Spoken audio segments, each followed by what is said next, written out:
How realistic is the TJ Walker AI clone? I have to say, I think it's pretty realistic. Hi, I'm the real TJ, and I have been testing this clone now for months, refining it. And confession, the first time I heard the audio, I thought, this doesn't sound anything like me. So it's taken a lot of configuration, adjustments, testing, experimentation. And I think we've gotten to the point where the audio sounds like me 95% of the time. Now, when it comes to the substance of the answers, there also were some mistakes early on.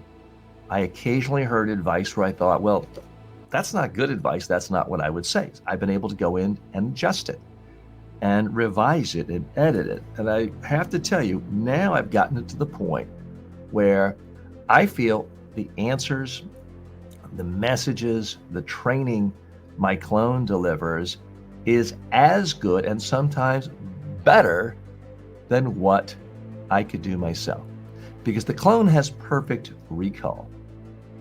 If you ask the clone to say, who gave the best acceptance speech for the Academy Awards in 2013, it's going to give you a smooth, fluid, detailed answer and analyze all of those things the speaker said that worked. If you ask me that, I'm going to, I don't remember stuff like that. So the clone has superior memory.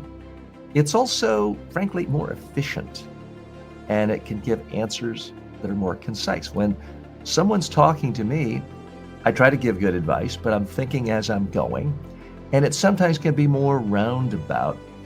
It can take longer for me to get to a point. I'm sometimes too wordy in a live coaching session, and it's okay in the live coaching session. But I think that my clone gives the same ideas, the same content, but is sometimes more efficient, is sometimes pithier, more concise. So in that way, it is realistic, but in some ways better.